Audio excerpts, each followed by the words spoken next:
На телеканале Якутия-24 программа «Итоги дня», в студии Влад Давыдов. Смотрите в этом выпуске. Возвращение в штатный режим. Аэропорт Якутск заработал после сильного снегопада. Активная вакцинация. По республике использовано уже 70% доз прививок против ковид, поступивших в Якутию. Что сделано и что предстоит, как в Ленском районе идет реализация программы переселения из ветхого и аварийного жилья.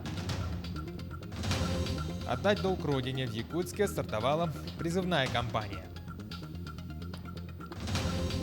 «Космос» Натальи Посельской. В честь выдающейся балерины и педагога в Якутске открыли специальную выставку. С завтрашнего дня планируется снижение грузоподъемности до 30 тонн на ледовом автозимнике Якутск-Нижний Бестях через Лену на федеральной трассе Колыма. Кроме того, с 13 апреля до 20 тонн будет введено ограничение для проезжающего транспорта на переправах через реки Вилюй и Алдан. Об этом сообщает Упрдор Вилюй. Движение по ледовым переправам закрывается ориентировочно с 19 апреля, говорится в сообщении. В управлении настоятельно рекомендуют водителям соблюдать разрешенную грузоподъемность при проезде через ледовые переправы и автозимники. Аэропорт Якутск заработал после сильного снегопада, прошедшего в выходные. Службы аэропорта эти 2 дня работали в круглосуточном усиленном режиме. Взлетно-посадочная полоса полностью расчищенная от снега и готова принимать и отправлять воздушные суда. В частности, уже прибыли рейсы, перенесенные ранее из-за непогоды. Сильный снегопад, напомним, прошел в Якутске 10 и 11 апреля. Из-за метеоусловий были задержаны 5 рейсов. Работала без остановки техника и в самом Якутске. За ночь с улиц города вывезли 2000 кубометров снега. Кроме того, из-за аномального снегопада в столице ввели режим повышенной готовности. Об этом сообщил мэр города Евгений Григорьев. Сейчас работает вся имеющаяся в наличии дорожная техника Якутдорстроя. Снега за 2 суток выпало в несколько раз больше нормы. И пока, к сожалению, прогнозы говорят о продолжении снегопада сегодня. Это серьезное испытание для дорожных служб и общественного транспорта, сказал Григорьев. Он отметил, что работы ведут в 3 смены. В мэрии Якутска сообщили, что к работе привлекаются 4 грейдера, 12 поливомоечных машин, переоборудованных специально для уборки снега. С наступлением сезона холодов и гололеда на дорогах граждане подвергаются ежедневному риску получения так называемых весенних травм. Врачи напоминают, что соблюдение элементарных правил безопасности поможет избежать неприятностей. Результаты падений разные, от ушибов и вывихов до переломов и черепно-мозговых травм. Например, за прошлую неделю в травмпункт Республиканской больницы номер 2 за экстренной медпомощью обратились 614 пострадавших, из них 296 именно уличные травмы.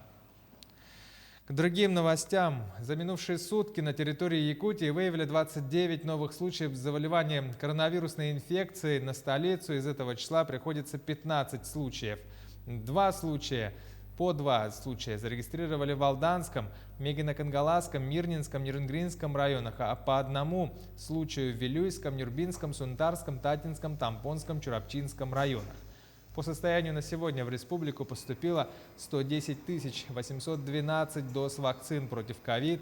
Из этого объема по Якутии уже использовались 70%. С поступлением векторовской вакцины появится возможность у лиц, которые являются лицами маломобильными, получить данную вакцину на дому, так как основное отличие векторовской вакцины от вакцины «Спутник» заключается именно как раз в условиях ее более лучшей транспортировки и нетребования для этого соответствующего холодильного оборудования. В связи с чем на настоящий момент охват лиц, которые маломобильны, у нас будет значительно больше, в том числе и по территории республики. В числе первых прививку получают медицинские работники. Например, в Якутской республиканской клинической больнице привиты 70% медработников. Это порядка 800 человек. Сюжет Ульяны Шагиной. Варвара Васильева сегодня получила первый компонент вакцины «Спутник Ви». Во время введения препарата, да и после него, никаких побочных действий не было. Теперь ей нужно прождать 21 день, чтобы получить второй компонент. Все люди говорят, что первый раз сразу больно становится, но нет. Никакого такого ничего нету. Вакцинацию для работников клинической больницы проводят врачи столичной поликлиники номер 1. На сегодняшний день привились уже 70% сотрудников. Это 750 человек. Остальные после перенесенной болезни ждут своей очереди. Некоторые перенесли COVID-19, поэтому у них через 6 месяцев можно поставить вакцинацию. Поэтому они ждут, пока у нас в большом коллективе 1200 работающих, у нас никаких таких осложнений не было. Все получают добровольно. С начала массовой вакцинации в регион уже поступило 100 тысяч доз вакцины против ковида. Кроме всем известной Гамковид-Вак или Спутник Ви, получена новая вакцина Эпивак от научного центра «Вектор». Ее транспортировка упрощена, так что с сегодняшнего дня медики начнут ездить в дома к маломобильным гражданам.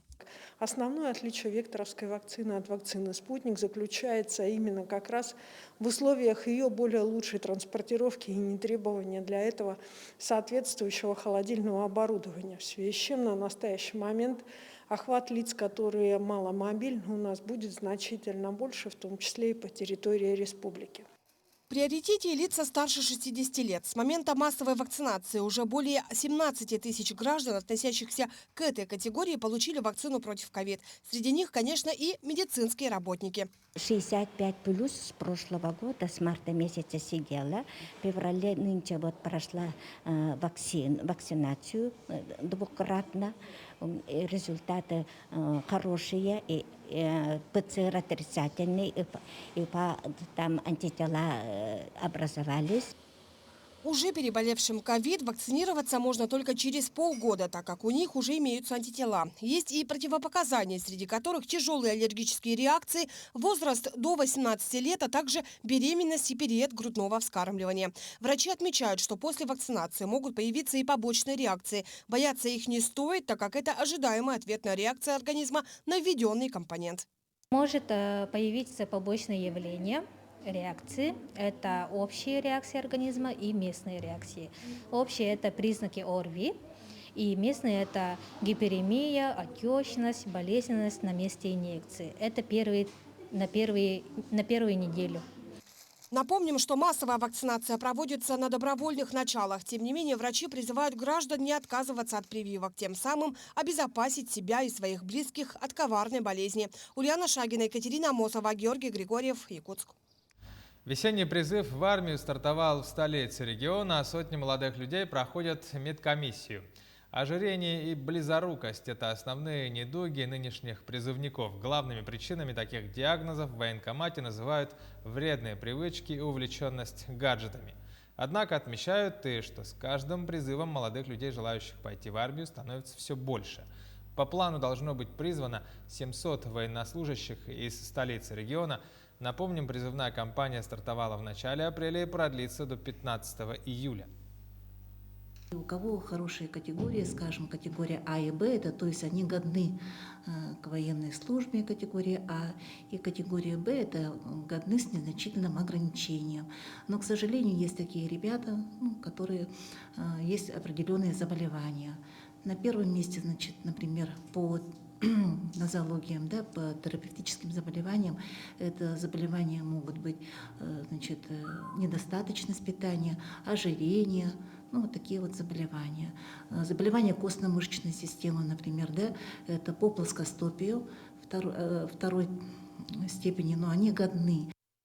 В Нерингре принято решение сформировать рабочую группу с Минвостокразвития для реализации программы «Дальневосточный квартал». Также по поручению полпреда Юрия Трутнева запланирована реорганизация программы «Стимул», которая позволит регионам получать финансирование по критериям, исходя из своих особенностей эффективности. Что касается реализации проекта комплексной застройки нового объекта, первый вице-премьер Якутии Кирилл Бычков отметил, что это пилотный проект такого масштаба, когда рассматривается строительство целого квартала в городе Нерингре для работников расширяющегося производства. Строительство уже начато, идет разработка котлованов, получено разрешение на строительство новых домов. создавая рабочие места, промышленное производство, продукцию, мы не можем не подумать о тех жителях, о тех работниках, которые будут трудиться. Они должны иметь качественные рабочие места и, конечно, хорошие, классные, уверенные условия для проживания и высокий уровень жизни. Поэтому здесь мы без федеральной поддержки никаких таких быстрых, правильных, самое главное, качественных решений не получим. Ну а в Ленском районе идет реализация программы переселения из ветхого и аварийного жилья. Что сделано и что предстоит, разбиралась наша съемочная группа. Вот такая просторная трехкомнатная квартира ждет участников программы переселения в уже практически готовой новостройке. Одна только прихожая, 8 квадратных метров, длинный коридор, 3 раздельные комнаты, 2 санузла, а бонусом идет балкон в одной из спален, 2 окна. Эти квартиры расположены в новом жилом квартале в районе улиц Нюйска, и рабочий жилой комплекс состоит из 3 девятиэтажных домов, построенных в едином стиле. В дальнейшем здесь будет произведено благоустройство придомовых территорий. На данном этапе одна новостройка уже практически готова, обшит фасад, проводятся внутренние отделочные работы. Во второй девятиэтажке устанавливают окна и балконные двери. Осенью планируется сдать оба жилых объекта. На сегодняшний день ведется строительство 2 многоквартирных домов. Да, они в этом году должны завершиться. Да, посмотрели ход строительства. Пока рисков не видим, то что сроки могут быть нарушены. Компаниями, застройщиками уже начинаются подготовительные работы по строительству 3 дополнительных домов по этапу 2021 года. В целом в этом районе уже введено в эксплуатацию 5 домов в рамках реализации программы переселения из ветхого и аварийного жилья и 2 дома по другим муниципальным программам, а также детский сад на 315 мест. В 2022 году начнется строительство школы на 900 мест, а еще 2 высотки вырастут за домом 26 по улице Портовской. Приступили к чистовым работам, шпаклевание стен, потолков. По электрике уже разведены все сети. Получено сейчас у нас разрешение на новый объект за больницей. Там сейчас ведутся подготовительные работы. Площадку огородили, зачистили территорию. По планам там у нас 2 девятиэтажных дома, общее количество 168 квартир. И это еще не все. В ближайшие годы в рамках реализации программы переселения граждан из ветхого и аварийного жилья Ленск станет большой стройкой, и его облик не будет уступать мегаполисам. Анна Кожевникова, Виталий Андреев, Ленск. Якутянка Маргарита Попова, участвующая в первом международном проекте полета на Луну Dear Moon в День космонавтики 12 апреля, презентовала свой проект под названием «Кындыкан». Именно с этим проектом, рассказывающим о коренных и малочисленных народах севера Якутии, она готова бороться с другими претендентами полета на Луну. Напомним, на сегодняшний день уже больше 1 миллиона человек со всего мира подали заявку и всеми силами пытаются обратить на себя внимание организаторов – миллиардеров Илона Маска и Юсуки Маэдзавы, рассказывает Ульяна Шагина. Главное условие для того, чтобы стать кандидатом полета на Луну, иметь безумную мечту проекта и использовать полет для ее реализации в интересах людей и общества. Проект якутянки Маргариты Поповой, по ее же мнению, отвечает всем этим требованиям. Это как символ, тот флагман, который поможет им доносить свои вопросы до мирового общественного внимания. Кындыкан – это имя прабабушки Маргариты в 7-м поколении. Историю о ее обнаружении в родовом стойбище, полностью вымершем от оспы у Верхоянских гор, она узнала в 2019 году. С тех пор для Маргариты стало родовым предназначением не только придумать новый образ с именем бабушки, но и рассказать о нем всему миру. Кындыкан – это моя родовая история, которая в какой-то степени ответила на внутренние мои вопросы, запросы и стала тем сейчас ответственно, могу сказать, смыслом, делом всей жизни и в какой-то мере такой безумной мечтой. Безумная мечта полететь на Луну сегодня стала возможной и для миллионов других жителей планеты. Проект стал поистине международным благодаря японскому миллиардеру Юсаку Маэдзава, который выкупил все 8 билетов космической станции, тем самым дав старт первому коммерческому полету на Луну. Я приглашаю вас присоединиться к моей миссии. Мы полетим на космическом корабле Starship, который сейчас конструируется компанией SpaceX. Полет займет 3 дня до Луны, далее обогнув спутник, мы прилетим обратно. Насколько проект реален, сказать сложно. Но несмотря на это, люди решили не упускать своего шанса. Под хэштегом «Дирмун» со всего мира сегодня отправляются послания для 2 миллиардеров. Счет идет на минуты. Главная цель, чтобы вас заметили. К миссии подключаются и другие жители Якутии. Да, я действительно хочу полететь на Луну. И, конечно же, в первую очередь это любопытство. Потому что все-таки, как мы все знаем, Луну мы видим всего лишь... Поверхность Луны мы видим 60% с Земли, и 40% остается все еще незамеченной. Лидия пока не стала раскрывать свой проект, но заверила нас, что он есть. Тем временем команда Маргариты подготовилась основательно. Так для организаторов придумали даже подарки – национальные ножи и ремень. Традиционный якутский нож с бивнем мамонта, серебром, ремень и, получается, еще кафтан национальный коренных народов. Подарки уже готовы, и на этой неделе отправятся адресатам. Между тем, Маргарита Попова просит активно подключаться к проекту и якутян, ведь их победа станет мировой сенсацией. Наверное, нужно быть поистине смелым человеком, ведь не каждый решится на такое. Если это будет полет в один только конец, в этом нет ничего такого страшного. Страха нет. Поддерживают идею и горожане. Мне кажется, она полетит в космос. Я думаю, что если обещали, то да, могут полететь. Да, я верю, что они полетят, почему нет?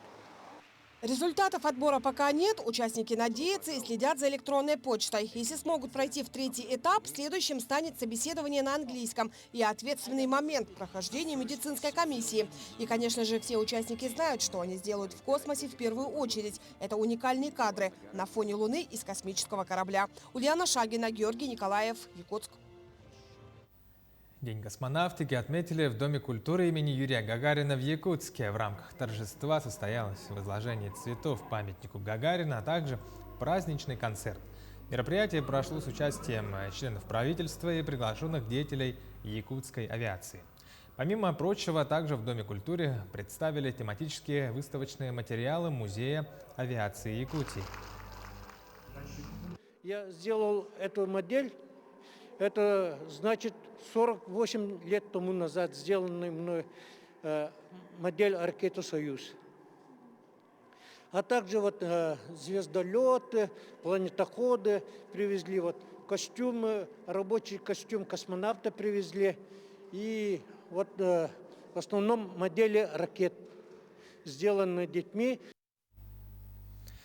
Сегодня «Юная армия» – ведущее военно-патриотическое молодежное общественное объединение в России, активно участвующее в мероприятиях и акциях, посвященных историческим датам и праздникам. Так как нерюнгринские лицеисты в отряде юноармейцев получают базовые знания именно об авиации, космосе, ракетной технике, то, конечно, День космонавтики для них праздник особый. Тему продолжат коллеги из Южной Якутии.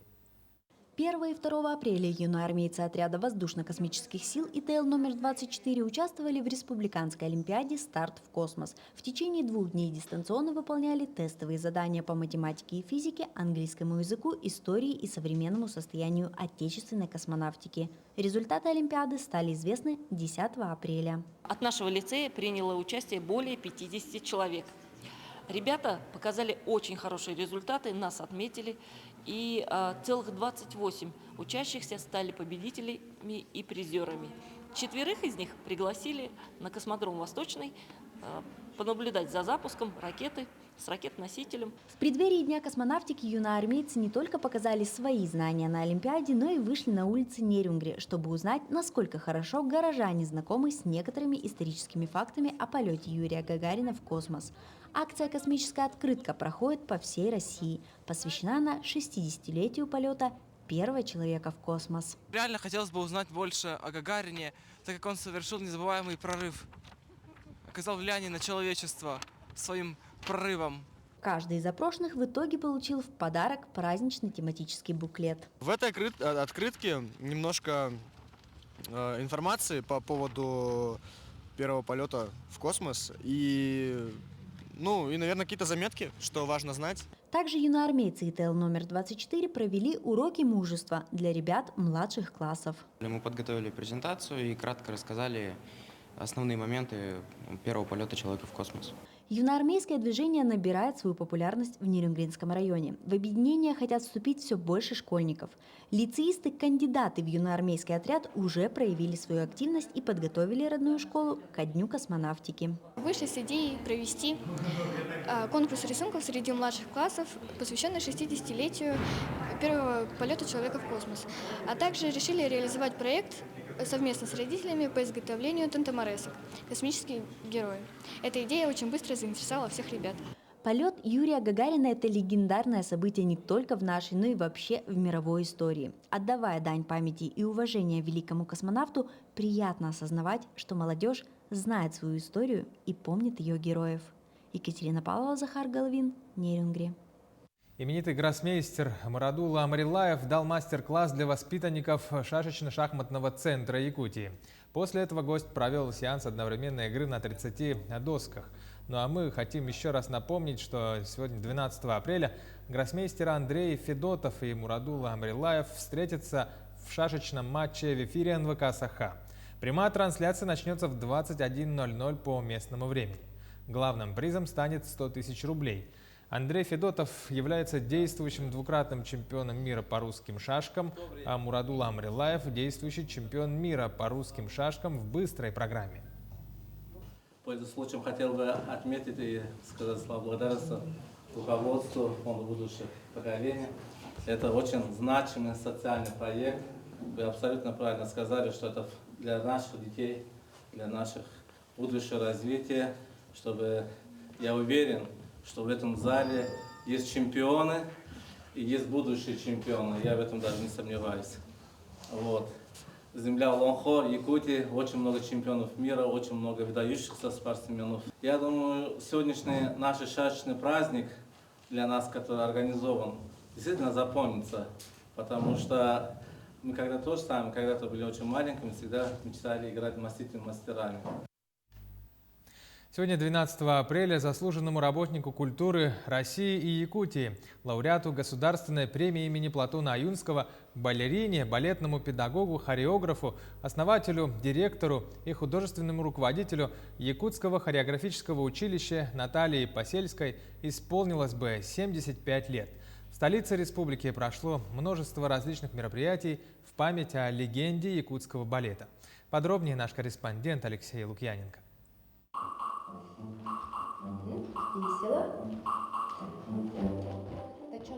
Репетиции проходят с утра до вечера. День премьеры уже близко. Первый детский балет «Сказочная долина» предстанет на суд зрителей уже 28 апреля. На сцене театра оперы и балета будут только дети.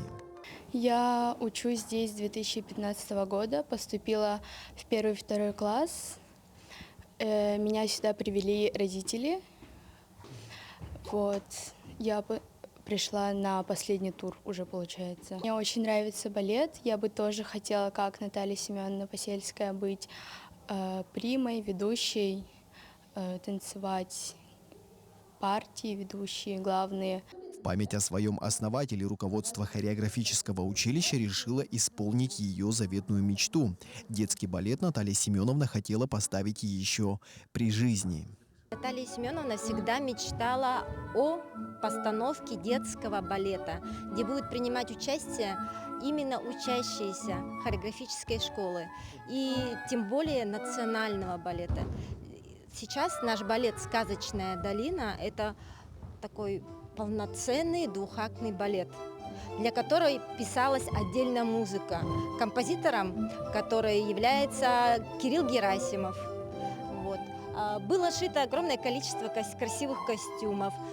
Художник спектакля Сарглана Иванова. У нас такое большое содружество, где мы сплоченно готовимся к нашему спектаклю. За эти годы школа выпустила около 200 профессиональных артистов балета. Сегодня выпускники колледжа востребованы. Работают в Якутии, России и за рубежом. Но тогда, в 90-е годы, идея открыть балетную школу в Якутске многим казалась настоящим безумием.